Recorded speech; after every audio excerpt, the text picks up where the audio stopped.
Quiero darle la bienvenida a todos nuestros suscriptores y auditores y no sé si llamarlos televidentes, pero tenemos una jornada muy entretenida hoy con dos temas importantes.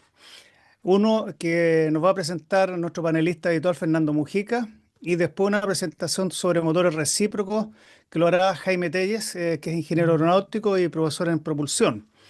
Nos acompaña también hoy día Sergio Wilhelm, que también es nuestro panelista recurrente, secretario general del Colegio de Ingenieros. Así es que sin ir más y en beneficio del tiempo, Fernando, por favor, tú tienes el poder ahora. Perfecto. Vamos a presentar.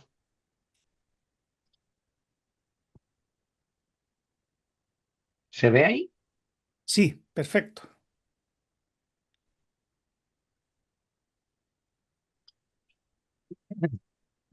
Buenas tardes. Vamos a hablar un poco del informe preliminar del accidente del MD-11 de UPS que ocurrió recién, el 4 de noviembre, en Estados Unidos, y que este informe preliminar salió el día de ayer, publicado en Estados Unidos. El, eh, El accidente, básicamente el 4 de noviembre, un avión McDonnell Douglas MD-11F, la F porque es carguero, de la empresa UPS, que es una empresa de carga famosa junto con FedEx, al despegar de la pista 17 derecha del aeropuerto de Louisville, Kentucky, sufrió un accidente cayendo al final de la pista sobre unas construcciones. Fallecieron lamentablemente los tres pilotos de la tripulación del avión. Como es carguero, para la gente que nos está viendo, normalmente van solamente dos pilotos, pero cuando los vuelos son largos, este avión iba con tres, porque era un vuelo directo desde Louisville a Hawái. Louisville es súper importante porque es donde tiene UPS su base de operaciones, en Estados Unidos. Y además fallecieron 11 personas en tierra. Además, hay otras 23 personas que sufrieron lesiones de diferente tipo. 4 días después del accidente, la FAA, el 8 de noviembre, emitió una directiva de aeronavegabilidad, una D, así se llama, de emergencia, mediante el cual ordenaba dejar en tierra todos los aviones MD-11 y MD-11F hasta realizar una inspección que en ese momento no se especificaba, todavía no se especifica.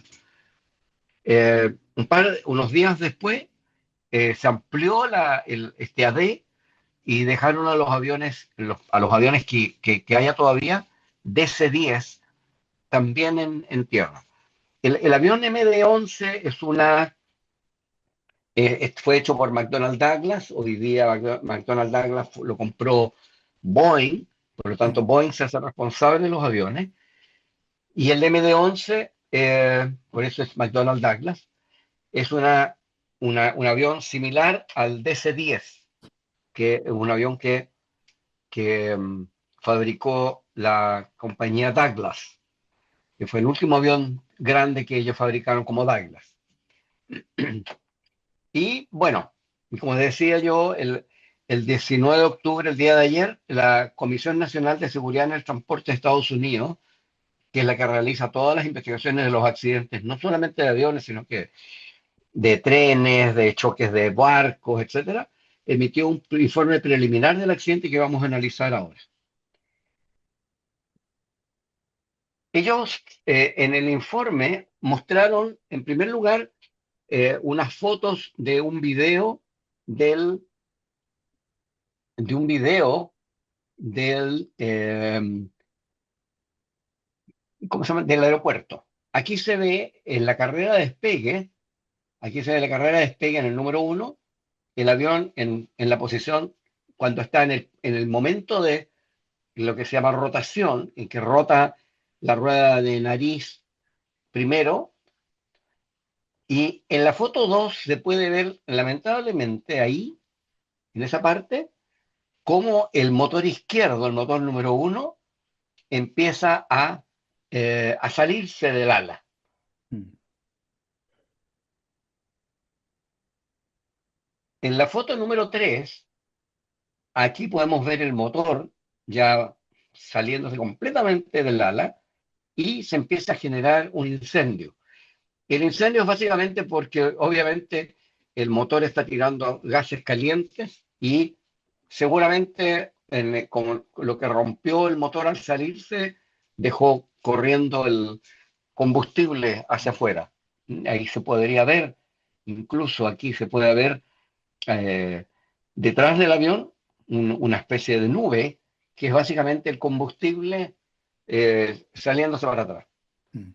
En la foto 4 que es bastante llamativa con lo terrible que es, se ve que el motor ya tiene su propio movimiento y empieza a moverse fuera del avión. Lo increíble, todo el mundo, cuando encontraron el motor, lo encontraron al lado, siendo el motor izquierdo, lo encontraron al lado derecho de donde estaba despegando el avión. Y esta es la razón, porque se salió y obviamente tomó su propio rumbo, casi Mm. como un cohete, casi como un cohete.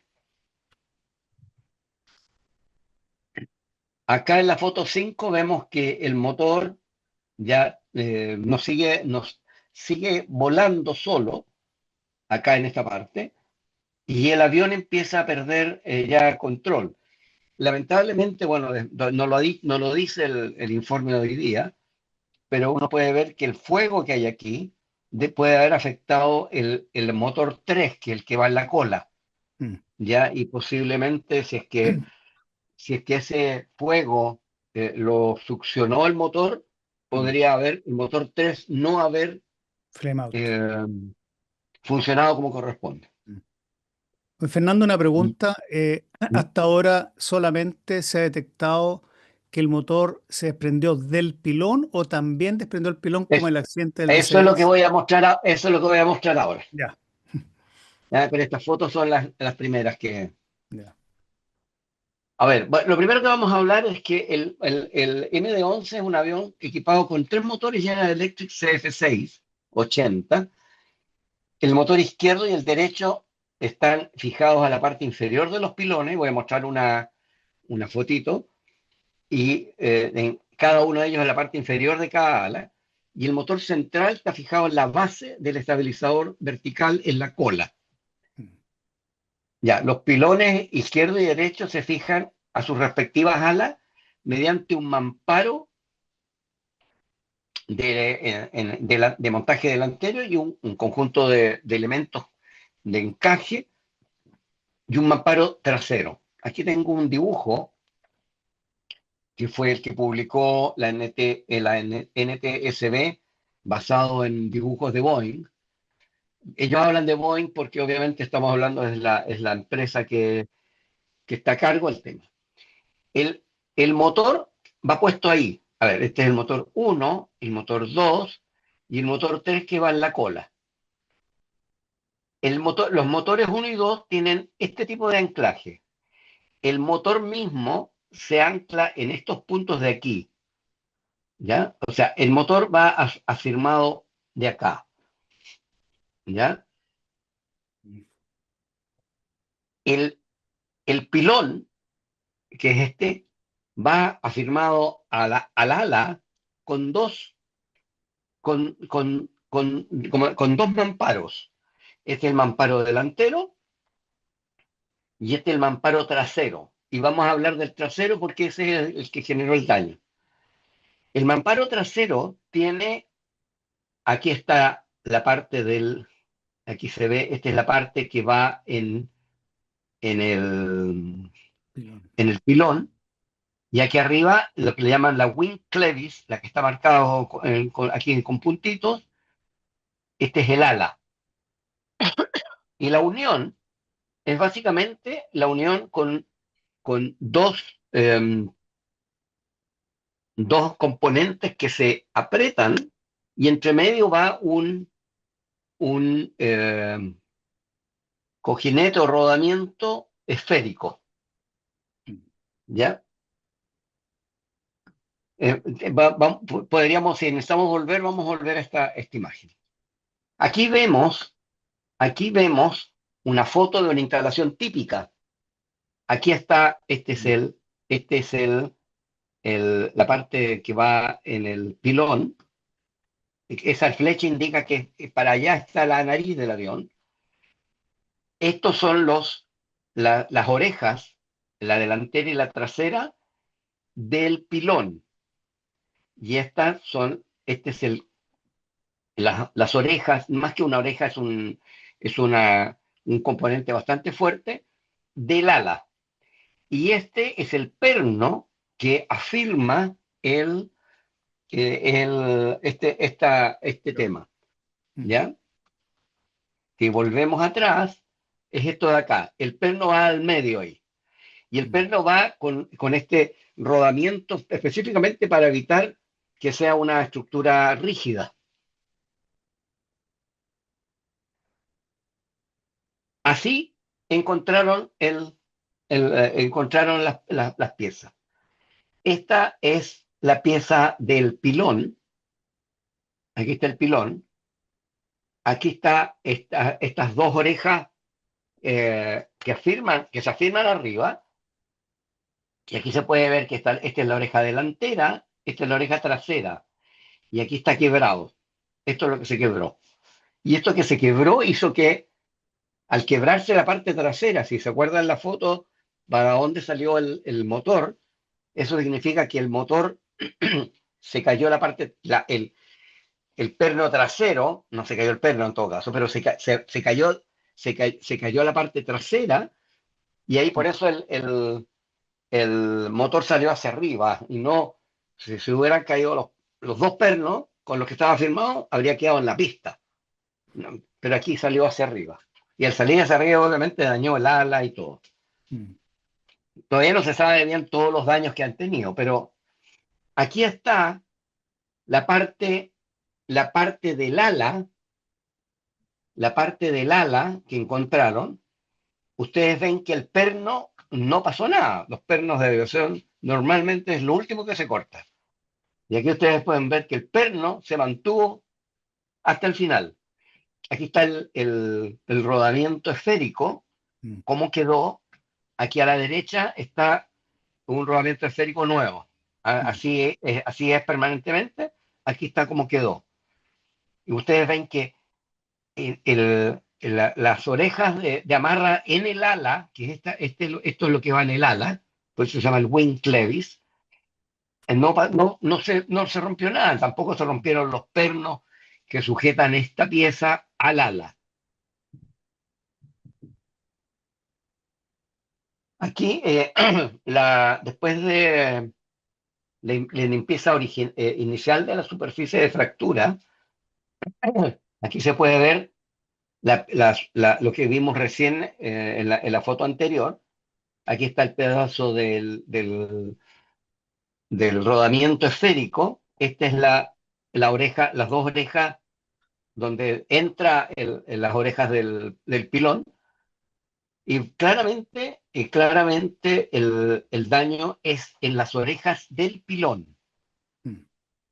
Incluso un análisis metalográfico inicial que hicieron, detectaron evidencias de grietas por fatiga y además sobrecarga.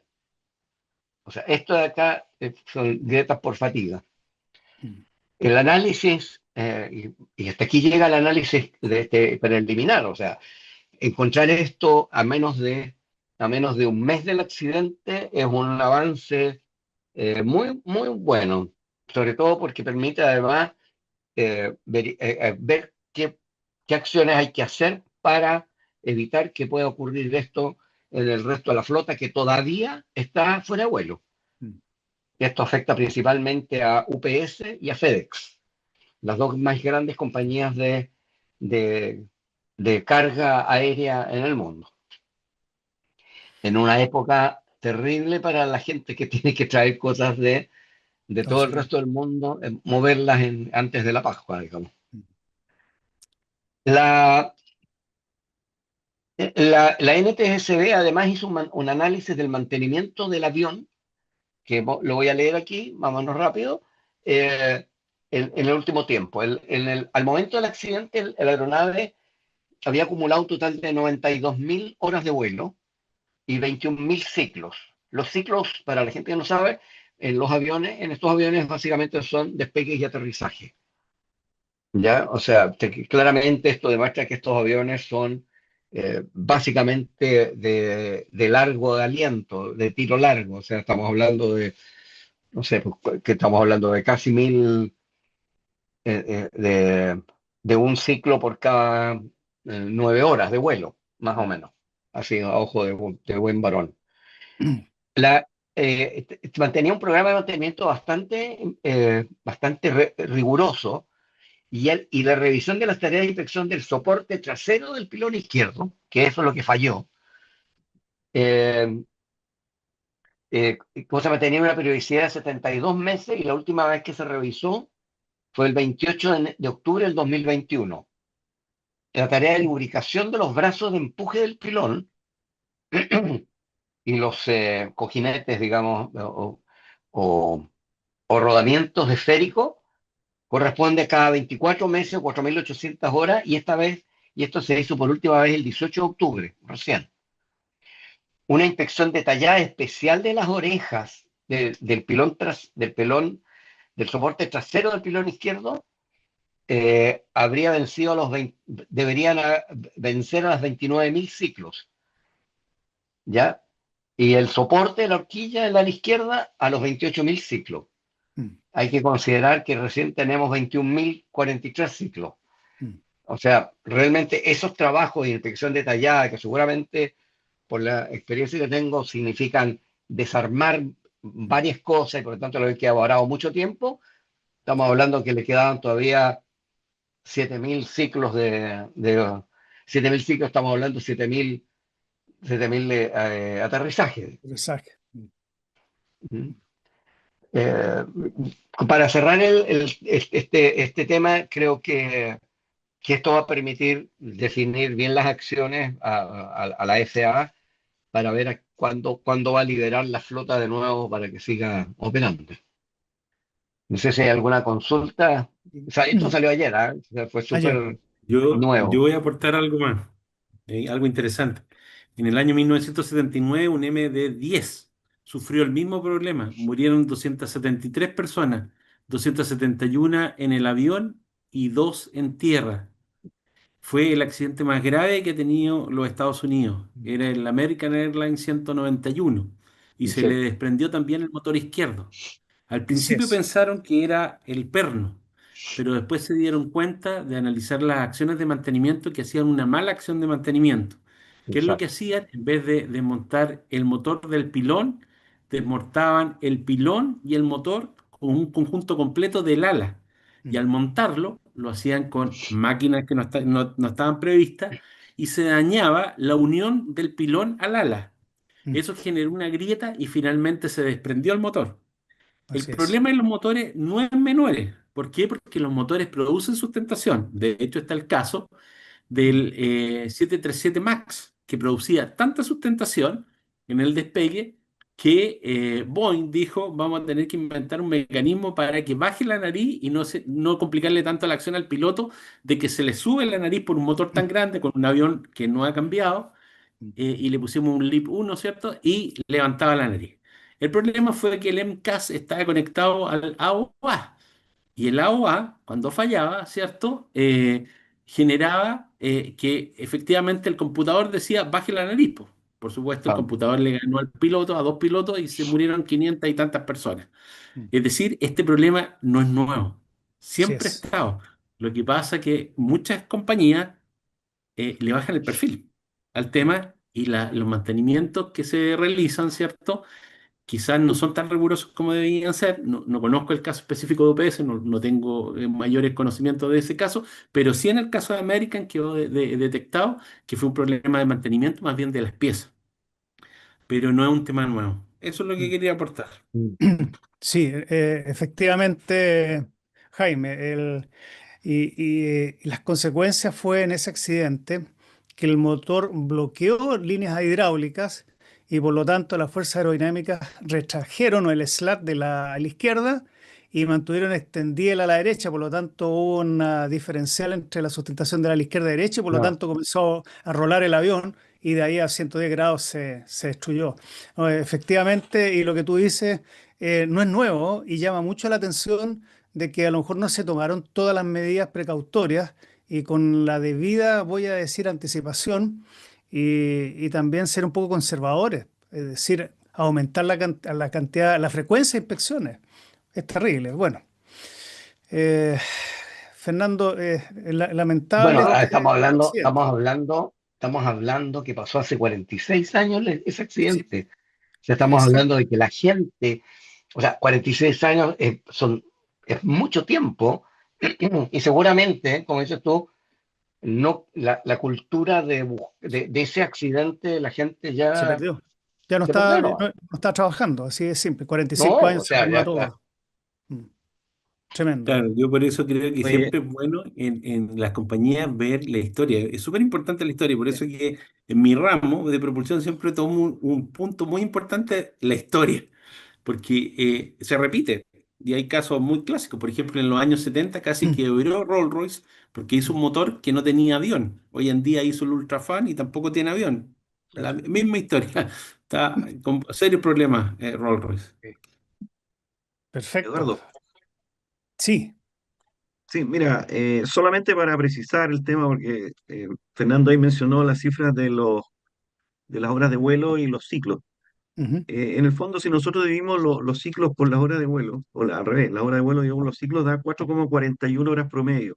¿Ya? mm, Ese es más o menos eh, un ciclo de cada 4 horas 42. Eso más o menos, efectivamente, a la velocidad del avión son aproximadamente, estamos hablando de 3.000 kilómetros sí, de navegación, digamos, para claro. aterrizar o Promedio. despegar. Mm, Y lo otro importante, que la inspección de 24 meses, que es solamente una lubricación, no permite detectar, aunque vayan con una lámpara, etcétera, mm, claro. ¿verdad? Visualmente las grietas por fatiga.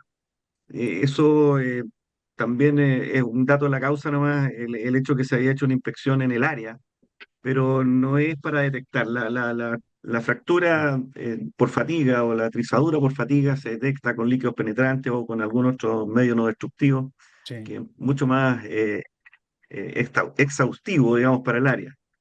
Probablemente Y la hay que recomendación desarmar, y hay ahora, que desarmar. claro, Sí. probablemente la recomendación ahora de tanto el fabricante o no hacer los 6 años que se hacía esa inspección del elemento este, lo van a disminuir a la mitad y eso no me queda la menor duda, cada 3 años, Sí. ¿verdad? Dado que efectivamente tiene la particularidad de ser una fatiga, Mm, ¿verdad? Producto de vibraciones y otros elementos que hay ahí. Y lo otro muy importante también son los procedimientos de mantenimiento. Yo recuerdo también el caso de un accidente de un avión similar, ¿verdad? Que tenía dos puntos de- de amarre, digamos, del motor, y si uno lo dejaba solamente un 24 horas colgando de un solo punto de amarre y llegaba al día siguiente, se producía una elongación del perno y provocaba, digamos, una microgrieta. mm, Y eso también es importante ver cómo se hace el mantenimiento también o los cambios de motor y cómo se soportan los motores hasta que estén con todos sus pernos de amarre completamente torqueados. mm, ¿Verdad? El torque es muy importante en esto para que realmente veas si el motor está afianzado al punto de anclaje, como en este caso el montante o el descanso ese que tenía, cónico, que el mm. rodamiento que mencionaba Fernando. Eso para tener más o menos como precisar los Sí. puntos que abarca una inspección y estos temas anexos. Gracias. Sí, no, muchas gracias, Sergio. A lo mejor una solución que voy a decir es un poco radical, va a ser tener que cambiar las piezas, porque efectivamente la fatiga es muy difícil predecirla, muy Claro. difícil. O sea, cuando hay grietas ya es tarde, ¿m? Ya están creciendo. Por lo tanto, lo más probable es que tengan que tomar la decisión de cambiar la pieza por piezas nuevas, que va a ser la única forma de garantizar cierta seguridad. El Bueno, tema, el, el- el Eduardo, tema, el tema, el Fernando. tema, sí, el no, tema perdona, aquí va a ser que estos aviones son tan más antiguos Mm, ¿cómo se llama? Que no sé si tendrán el valdrá la utilaje pena. para hacer esas piezas, pues. Sí, es cierto, un buen punto. por Sergio. lo que pudimos ver ahí justamente por la antigüedad, como dice Fernando, y las fotos que mostró, montante, digamos así, va afianzado al ala por remache. Mm, Y cada vez que uno remueve remaches, sobre todo en el área de la viga, hay que hacer un escareado. Y eso significa pérdida de vida. agrandar los orificios. Mm, Entonces, cambiar las piezas, sí, pero ¿cada cuánto tiempo? Eso va a ser lo difícil para el fabricante. Y lo otro Exacto. es cambiar justamente los remaches por otro tipo de perno, que sea Highland. mucho más fácil sacar y volver a colocar y no tener que poner insert y otros elementos Mm, que estructuralmente sobrepasan los orificios de diseño así que es. tienen las vigas. Mm, así es. Ya, muchas gracias porque ahora tenemos una presentación de motores recíprocos. Así que, Jaime, por favor, tienes la palabra. Ok, voy a comenzar la exposición. No sé, un segundo, voy a compartir. Compartir acá. Compartir. ¿Se puede ver bien? Sí, Sí, perfecto. Ya. Ponerlo en A modo ver. presentación, sí, Fernando. Sí, lo voy a colocar en modo de presentación. Jaime, No, perdón. no me resulta Jaime. en modo de presentación. Ahí sí. Sí. Ahí sí me Ya. resulta en modo de presentación. Un segundo, por favor. Ahí voy a abrir esta. Bueno, lo que yo voy a hacer en este caso, voy a presentar, ¿cierto?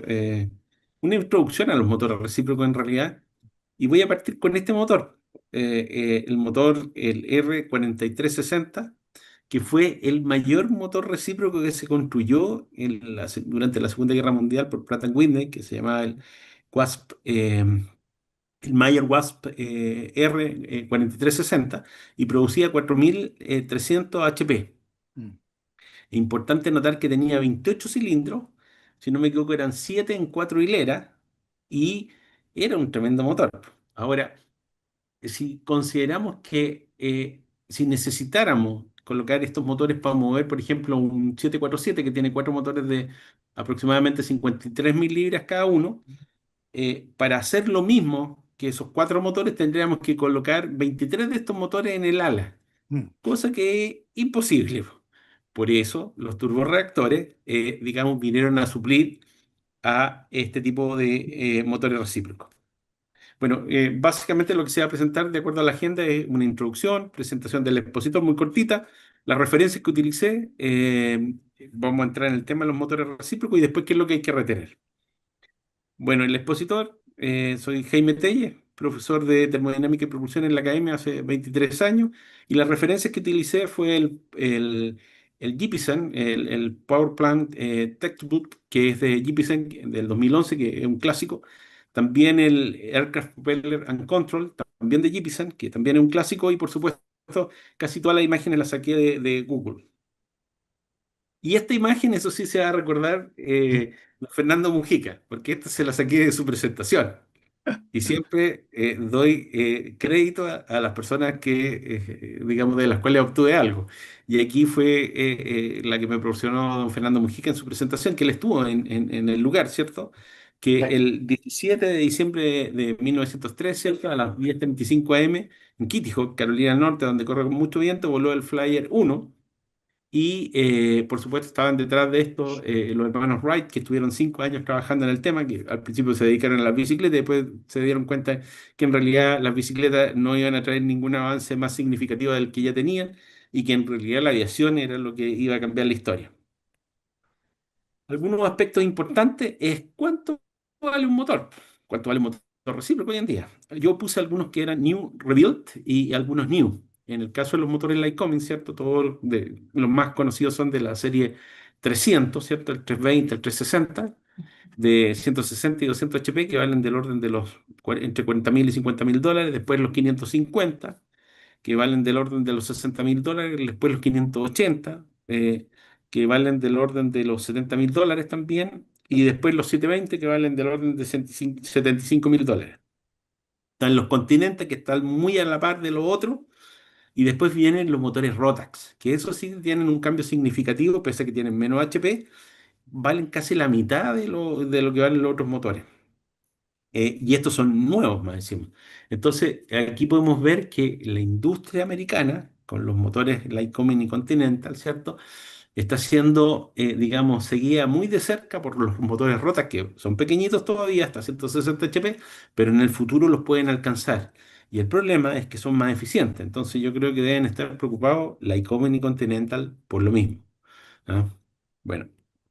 Y aquí tenemos el concepto de motor, ¿cierto? Que un motor es la parte de una máquina capaz de hacer funcionar un sistema, transformando algún tipo de energía. Puede ser eléctrica, puede ser de combustibles fósiles, que es muy común, atómica o vapor. Y esta la transforman en energía mecánica para realizar un trabajo. En el caso de los motores recíprocos, ¿cierto? Transforman energía química, ¿cierto? O de combustibles fósiles para mover normalmente una hélice o en algunos casos también un rotor de un helicóptero. Y en las aeronaves equipadas con motores recíprocos, eh, el funcionamiento de este motor, ¿cierto? Básicamente lo que hace es transformar movimiento alternativo en movimiento rotatorio. En cualquiera de los dos casos, ya sea para un helicóptero o para una aeronave, digamos de ala fija. El concepto de motor térmico es bien importante, ¿cierto? Porque es una máquina térmica, lo que hace es transforma calor en trabajo. ¿Y qué es lo que, qué es lo que busca? Es un foco caliente, un foco frío, ¿cierto? Y esta diferencia de temperatura hace finalmente que a través de distintas maquinarias, ¿cierto? La transformen en trabajo. Eso es lo básico de un motor térmico. Y en el caso de combustión interna, ¿cierto? Es un motor térmico que parte de la energía liberada en quemar un combustible, en este caso es el apgas, ¿cierto? O el diésel, ¿cierto? Se transforma en trabajo. En otras palabras, en movimiento. Ahí tenemos el caso de un motor radial típico, ¿cierto? Que tenemos los cilindros, ¿cierto? Montados en forma circunferencial y en la parte central se encuentra, ¿cierto? El eje que finalmente mueve la hélice. Ahora, dentro del motor a combustión interna hay que fijar algunas cosas que son importantes y algunas personas que están olvidadas en realidad en la historia, ¿ya? Entre 1960 y 1860, perdón, y 1900 hubo varios desarrollos de motores a pistón alternativos que quemaban combustible dentro de cilindros. Y el primero, en realidad, el primero en hacer un motor a pistón alternativo fue Samuel Morey de los Estados Unidos en 1826, un ex oficial de ejército que desarrolló un motor a combustión interna, que justamente este caballero nunca apareció en la historia. Pero esta máquina quemaba una mezcla de alcohol y trementina que combinaba con aire, ¿cierto? Y teniendo un carburador, hacía mover unos pistones, ¿cierto? Y finalmente esta máquina desapareció. Nunca nadie la consideró, ¿cierto? Pero se atribuye que estos fueron como los primeros inicios para construir el motor de un automóvil. Después, en el año 1858, aparece Lenoir en Bélgica, que patentó un motor de pistón de doble efecto que funcionaba con gas de hulla y lo aplicó a un vehículo de tres ruedas con el que recorrió 80 kilómetros en 1862 y también este hombre desapareció. Estos dos hombres fueron muy importantes en su momento, pero los dos nunca quedaron en la historia y poco se les menciona. Y ahí está el motor en este caso, del último, del francés. Y después apareció otro que fue, perdón, del belga. Y después apareció Rochat en Francia, que él describe un ciclo termodinámico de cuatro tiempos, que patenta en el año 1861, pero como no tenía dinero este caballero, rápidamente sus publicaciones, digamos, pasaron al ámbito público y todo el mundo las podía tener, digamos, a la mano. Y en 1864, Marcus, en Austria, ¿cierto?, creó un motor de combustión interna de gasolina que lo instaló en una carretilla en 1870 y luego en un coche en 1889 y este vehículo desapareció hasta que en 1950 alguien encontró en un sótano este aparato y todavía funcionaba. Estamos hablando que habían pasado casi más de 60 años. Pero estos tipos nunca aparecieron en el cuadro de nadie. Marcus, Rochat, mm, Morey, desaparecieron de la historia. Y este otro tipo sí que aparece en la historia, que en 1876 es Nicolás Otto, de Alemania, que patentó el motor de cuatro tiempos, de admisión, compresión, ignición y escape, ¿cierto? Y hoy prácticamente todos los motores recíprocos de buques, aviones, motocicletas y aeronaves mm, utilizan este ciclo de Otto, que dicho sea de paso, ya había indicios de un ciclo similar en otros autores. mm, Y más tarde, ¿cierto? En 1887, Daimler, de Alemania, ¿cierto? Inventó el primer motor de gasolina moderno con cilindros verticales y carburador. Y luego, ese mismo año, ¿cierto? Benz vendió sus primeros automóviles a gasolina. Entonces, lo que hizo Otto fue dar el ciclo de cuatro tiempos y Daimler y Benz llevaron ese ciclo teórico a la práctica. Y lo vendieron finalmente y le fue bastante bien. Hoy día, digamos, Mercedes-Benz viene de Cars-Benz, de Alemania. Bueno, y ahora pasemos al ámbito de la aviación. ¿Cómo se utilizan los motores de combustión interna en la aviación? Bueno, en 1901, Langley, en Estados Unidos, construyó un avión propulsado por un motor a gasolina que nunca voló. En realidad era muy pesado, entonces no hubo caso, no voló jamás. El motor era gasolina de cinco cilindros en línea que propulsó a una aeronave que se llama aeródromo y posteriormente fue modificado, ¿cierto? Para crear un motor más potente, pero tampoco pudo volar este aparato porque finalmente el motor, la relación peso-potencia era muy baja, entonces no dio fruto. Sin embargo, donde dio fruto fue en el caso de los hermanos Wright. ¿Y por qué? Porque ellos conocieron a Taylor, que era un mecánico muy avesado, que hizo un motor en línea, que fue el que finalmente propulsó al Flyer 1, ¿cierto? Y que tenía algunas características que eran bien interesantes. Por ejemplo, este motor tenía un cárter de aluminio, que lo hacía bastante más liviano. Era de cuatro cilindros, ¿cierto? 12 caballos de fuerza, y con este sí lograron volar por primera vez un avión. Y fue el caso de los hermanos Wright. Ahora, dentro de los motores recíprocos, y ya pasando a temas de materia, ¿cierto?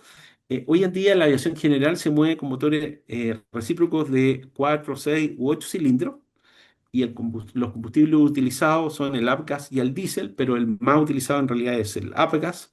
El tipo de enfriamiento más estandarizado es el aire para los motores Lycoming y Continental, aire y líquido en el caso de los motores Rotax, ¿cierto? Y en algunos casos muy precisos es puro líquido, ¿cierto?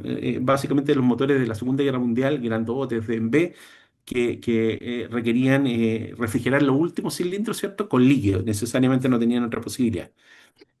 Ahora también se clasifican de acuerdo a la posición de los cilindros con respecto al cigüeñal, si van sobre el cigüeñal o bajo el cigüeñal, y también si son en línea, rotatorio, radial, en B, en H, y una pila de configuraciones más mm. que salieron sobre todo entre los años 1910 y 1945 aproximadamente. Ahora, cabe señalar que los motores rotatorios, digamos, pasaron a la historia rápidamente porque en ellos el motor y la hélice se movía en forma conjunta a la misma velocidad. Y uno puede entender que eso producía muchos problemas a los pilotos. Bueno, los motores en línea tienen cilindros par alineados en una sola fila, ¿cierto? Y existen, pese a que existen también motores en línea con cilindros impares, pero son raros. En realidad casi todos son pares. Tiene un área frontal reducida que ofrece menor resistencia aerodinámica.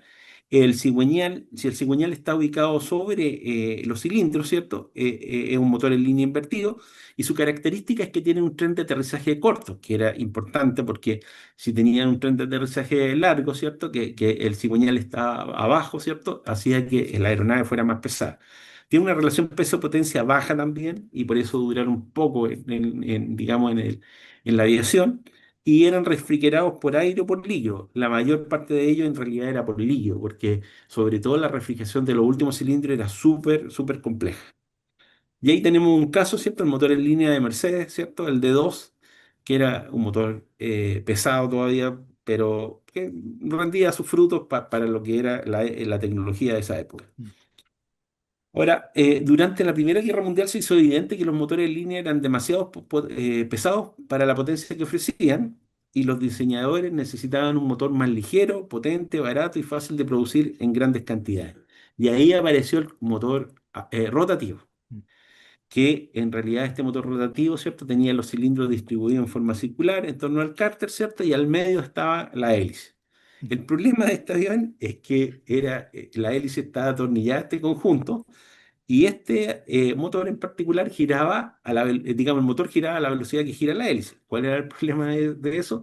Que producía efectos giroscópicos enormes que finalmente complicaban mucho las operaciones del piloto.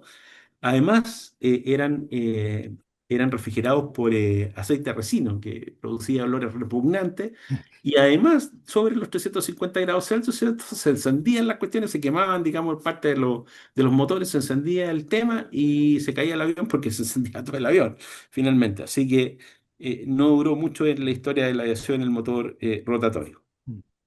Pero dio paso a los motores que eran los motores radiales, que eso sí que fueron muy interesantes y se desarrolló muy bien hasta la Segunda Guerra Mundial, ¿cierto? Desde 1920, con la Wright Aeronautical Corporation, que junto a la Armada de los Estados Unidos desarrolló este tipo de motores de 5, 7 y 9 cilindros. ¿Qué tenían estos motores? Eran súper fiables, tenían muy buena refrigeración por aire, ¿cierto? Eran un poco pesados, ¿cierto? Pero fueron un medio de propulsión muy utilizado hasta la Segunda Guerra Mundial. Y de hecho, el motor más grande que se ha construido de este tipo de motores, digamos de los motores recíprocos, fue justamente el que desarrolló Pratt Whitney, que yo les mostré al principio de esta presentación. Ahora, eh, el único problema que tenían estos motores y por los cuales después se dejaron de producir fue que en la parte baja de los cilindros se acumulaba aceite cuando estaban mucho tiempo detenidos. Entonces, tenían que tener mucho cuidado a la persona que los pusiera en marcha de girar la hélice para que ese aceite se desplazara, ¿cierto?, en los otros cilindros y no se produjera un efecto, digamos, negativo, sobre todo en la partida del motor, que destruyera el motor y afectara a todos los que estaban cerca. Así que ese fue el motivo, digamos, más complejo. Todo lo demás fue perfecto porque la hélice se movía, el motor estaba fijo, ¿cierto? Y como les decía, tenía una buena relación peso-potencia, tenía muy buena refrigeración y además en la Segunda Guerra Mundial protegía a los pilotos porque eran tan grandes las áreas frontales que tenían estos motores que muchas veces salvaban al piloto que iba atrás de las balas que le dispararan los otros aviones. Y volvemos nuevamente al motor este radial, que era enorme, al PWR 4360, ¿cierto? Que fue el más grande construido y tal como les conté, tenía 28 cilindros dispuestos en cuatro hileras escalonadas de 7 cilindros. Ahora, hoy en día lo que se utiliza son los motores de cilindro opuesto, ¿cierto? También llamados boxer, que pueden diseñarse para producir hasta 400 o más caballos de fuerza, pero lo normal es llegar a un tope de 400. Siempre tienen, como lo mencioné, un número par de cilindros, ¿cierto? Y la mayoría de estos motores se refrigeran por aire. Existen algunos casos, como los Rotax, que se refrigeran por una mezcla de aire y líquido, pero la mayor parte se refrigera por aire. Ahora, en este tipo de motores de cilindro opuesto, ¿cierto? Los cilindros van adosados al cárter, por supuesto, y este tipo de motores se instalan horizontalmente en aeronaves de ala fija y verticalmente en helicópteros. Tienen un cárter pequeño, ligero, normalmente construido en aleación de aluminio, ¿cierto? Una alta relación peso-potencia y una área frontal muy reducida que les permite, digamos, centrarlo en carenados muy aerodinámicos. Y por supuesto, presentan menos vibraciones que los motores radiales, rotativos y en línea. Y ahí se presenta el caso típico de un cilindro, ¿cierto? Con las válvulas, básicamente, ¿cierto? Con la biela, con los crankshafts, digamos, con el cigüeñal, ¿cierto? Y los pistones. Ahora, los motores a pistón son los más comunes en la aviación general. En la aviación comercial son los turborreactores, particularmente los turbofan, y son prácticamente idénticos a los de los automóviles con tres diferencias. La primera es que los motores aeronáuticos están refrigerados por aire. La segunda es que poseen sistemas de encendido dobles, particularmente, ¿cierto? Los magnetos, que independiente que yo me quede sin energía eléctrica en el avión, los magnetos siguen funcionando porque los lleva finalmente el cigüeñal, ¿cierto? Y el motor, y son generadores de corriente. Ahora hay que tener cuidado, ¿cierto? De siempre cuando uno va a trabajar en los magnetos, la bujía o los arneses de ellos, ¿cierto? Desconectar justamente la energía, porque no hay que olvidar que una bujía produce del orden de, en la chispa, 20.000 voltios. Entonces es un caso muy peligroso. Y además, la característica de los motores de aviación es que funcionan a distintas altitudes, funcionan a distintas altitudes, que no es el caso de los motores de los autos. Ya. Por último, también, y se me olvidaba, que en el caso de los cilindros de los motores de aviación tienen siempre dos bujías, que estas bujías tienen redundancia, en caso de que falle una, ¿cierto? La otra sigue funcionando, y tienen dos magnetos también, y además ese efecto de las dos bujías mejora la potencia y la eficiencia de combustión. Eso es muy relevante. Bueno, los motores estadounidenses siempre se han designado con, con una codificación de tres letras. Primero una X, una N y una G. La X son letras que describen las características del motor, por ejemplo, si es inyectado, si es opuesto, ¿cierto? Si es radial, si es en V, etcétera. Después viene la N, que normalmente da la cilindrada. Por ejemplo, si yo digo IO 540 K1 K5, el 540 corresponde, ¿cierto?, a la cilindrada del motor, que es en pies cúbicos, ¿cierto? Pulgadas cúbicas, me equivoqué, no son pies cúbicos, es inch cúbico, Sí. ¿ya? Y G es una variante específica, tengo que modificar eso, Mm, don Eduardo. Muy Ahí hay bien. un error, es inch cúbico. Bueno, y como les contaba, ¿cierto? Las letras siempre dicen, dan las características del motor, si es línea con una L, si O es de cilindro opuesto, si R es radial, si B es en B, si T es turboalimentado, si es S es con sobrealimentación, etcétera. Bueno, ¿cuáles son las partes principales? Tenemos que entender que un motor recíproco tiene dos partes principales. La sección de potencia, que normalmente está asociada a los cilindros, el cárter, ¿cierto? Y la hélice. Y después la sección de accesorios, que ahí están básicamente las bombas, los filtros, los magnetos, etcétera. ¿Ya? El cárter siempre es una pieza fundida en aluminio, o en la mayor parte de los casos, ¿cierto? Eh, en ella se apoya, por supuesto, el cigüeñal, que va en la parte interior. Eh, Además, ¿cierto? Hay que destacar que el diámetro de los cilindros, ¿cierto? En conjunto con la carrera del pistón, siempre determinan la cilindrada del motor. Después tenemos la biela, que es una pieza mecánica sometida normalmente a esfuerzo de tracción y compresión, porque transmite el movimiento alternativo, ¿cierto? Y lo transforma en un movimiento rotatorio al cigüeñal, que finalmente mueve la hélice. Normalmente sus secciones son en forma H, I o más, ¿cierto? Son fabricadas de acero, titanio o aluminio, ¿cierto? Y producidas por forja, y en algunos casos algunos fabricantes la maquinan. Son raros, normalmente son por forja.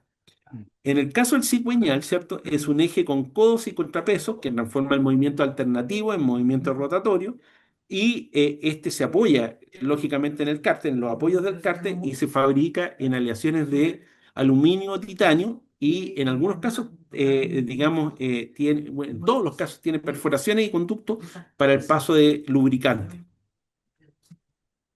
En el caso del cilindro, ¿cierto? Los cilindros normalmente, que es donde se desplaza el pistón, el cilindro consta de pistones, válvulas, anillos, mecanismos de regulación y transmisión, y es allí donde se realiza la combustión de la mezcla aire-combustible, que da origen al movimiento alternativo, que transforma, ¿cierto?, el movimiento alternativo en movimiento giratorio a la hélice.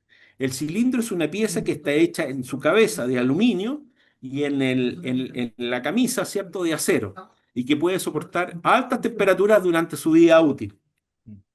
Ahora, acá podemos ver, ¿cierto?, el caso de un cilindro visto desde el punto de vista interno, donde tenemos, ¿cierto?, el pistón, la biela, ¿cierto?, y el cigüeñal con, por supuesto, los mecanismos de amortiguación de vibraciones, ¿cierto?, que son los contrapesos. Mm, Y en quinto lugar, tenemos el conjunto de eje de levas, varilla, balancín y válvula, ¿cierto? Que son finalmente los que permiten la apertura y cerrado de las válvulas, que permiten que ingrese la mezcla aire-combustible en el caso de los motores que tienen carburadores, ¿cierto? O la premezcla que se produce un poquito antes en los cilindros, ¿cierto? Que es de aire combustible también, que en los motores de inyección.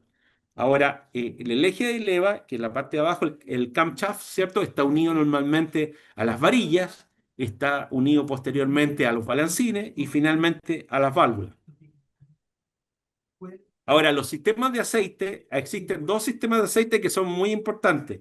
El sistema de aceite húmedo y el sistema de aceite seco. En el caso de los motores Rotax, ¿cierto? Utilizan un sistema de aceite más bien seco. Es decir, el aceite se almacena en un tanque fuera del motor, ¿cierto? Y en el caso de los húmedos, ¿cierto? Que es el caso de los Continental y los Lycoming, el más común, ¿cierto? El aceite se acumula en el cárter, en la parte baja del cárter.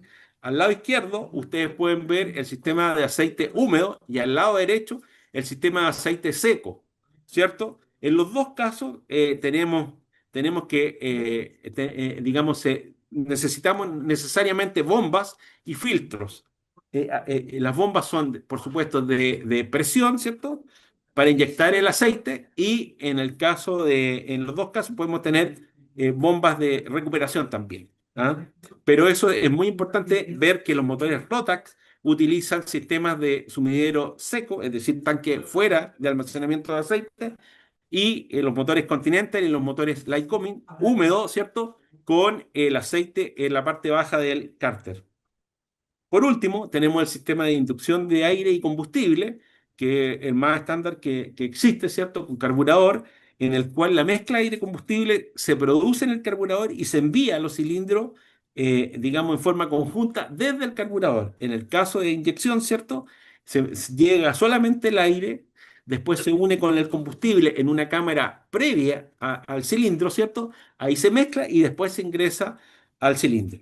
Esas son las diferencias más notables. Ahora, cabe señalar que, por supuesto, hoy en día todos los sistemas son de inyección, porque normalmente lo que producen los sistemas de inyección son una mezcla casi estequiométrica, ¿cierto?, en la cabeza de los cilindros, a diferencia de los carburadores, que es muy dispareja normalmente.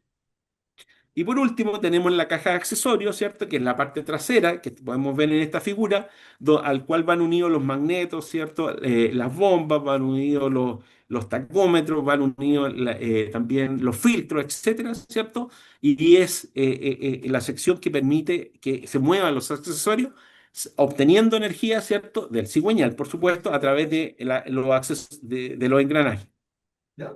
Por último, es necesario señalar, ¿cierto?, que tenemos la capacidad de generar energía, ¿cierto?, con el combustible.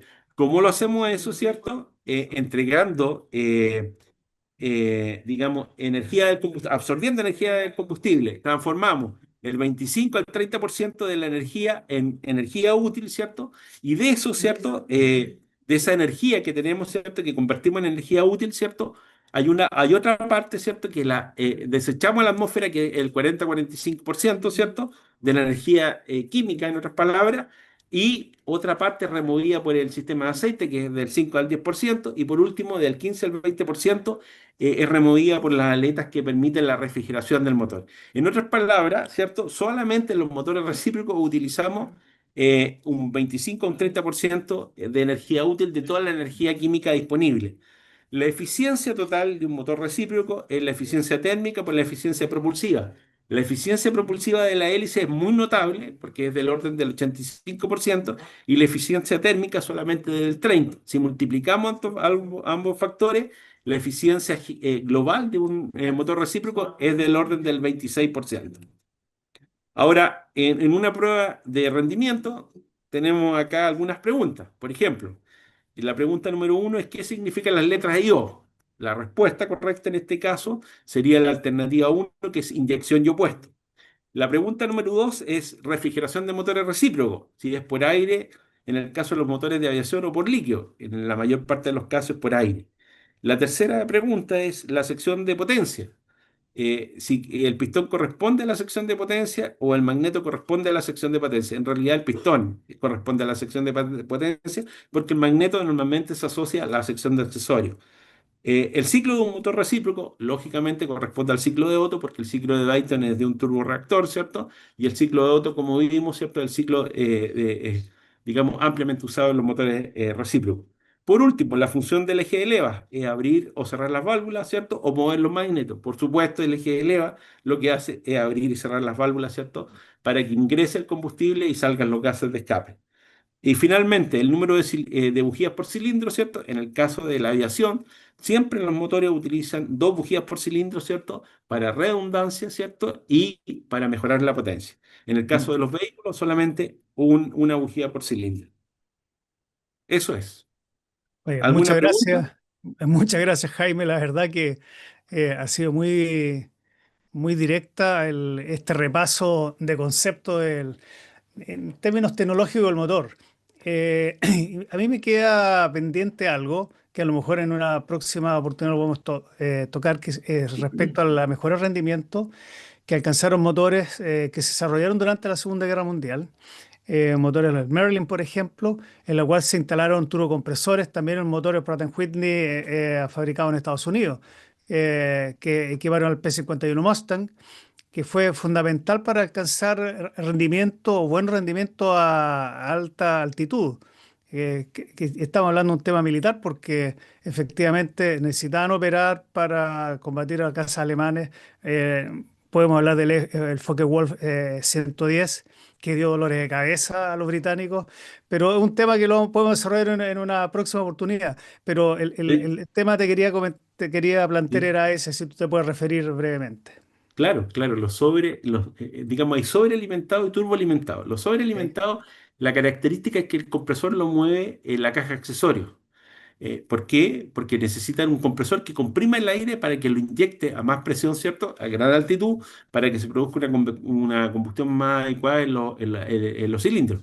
Y el turboalimentado es que se ocupan los gases de escape que mueven una turbina, Compresión. ¿cierto? A alta temperatura y alta velocidad, y esa turbina está conectada a un compresor y tiene el mismo efecto ese compresor que ingresa, ¿cierto? Y lo manda a presión a los cilindros. Entonces ahí está la diferencia entre los turbos y los sobre. Los sobre, el compresor lo mueve la caja de accesorios, son menos eficientes. Los turbos son los gases de escape que mueven la turbina y esta mueve a su vez un compresor. Esa es la explicación más Perfecto. rápida y lógica de ambos.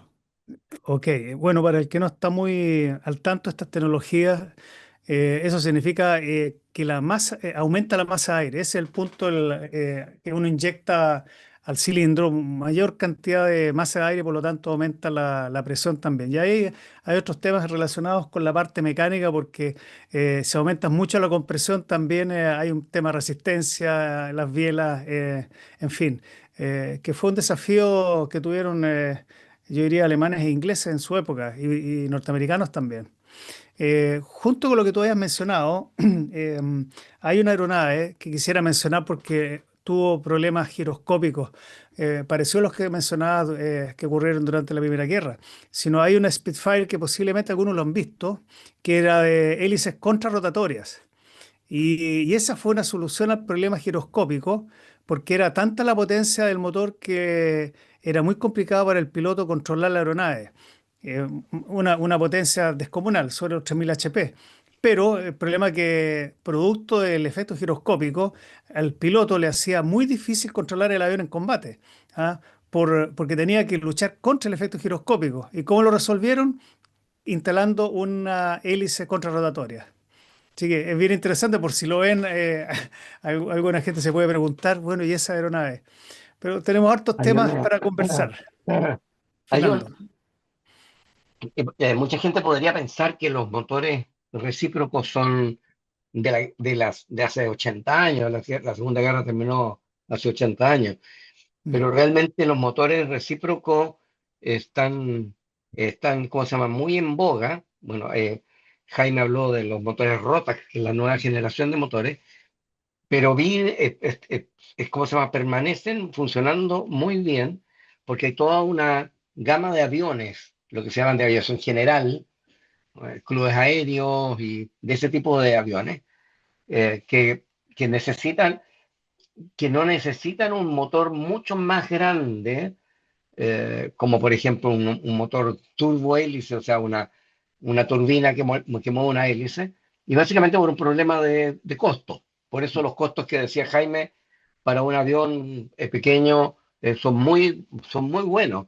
Y además estos motores son muy confiables, muy confiables. Realmente los problemas en los motores normalmente vienen por algunos accesorios, los magnetos, etcétera. Pero en general, los motores que se usan mucho tiempo son muy confiables. Ese es un detalle que sería interesante dar a entender. Es un muy buen punto, porque efectivamente las- los daños que se puede producir en un motor o el otro son totalmente distintos. La complejidad que tienen las turbinas, por ejemplo, Mm. que es otro ámbito, otra potencia, pero también tienen otros problemas. Así es que, bueno, yo no sé si hay algún alcance, otro comentario para dar por finalizado esta jornada. No. Perfecto, ok. Bueno, quiero agradecer una vez más a Jaime Telles, nuestro panelista, y a nuestros panelistas habituales, Sergio, Fernando, por esta jornada y ya los dejo invitados para un próximo episodio donde poder ahondar sobre este tema y otros temas más que tenemos pendientes.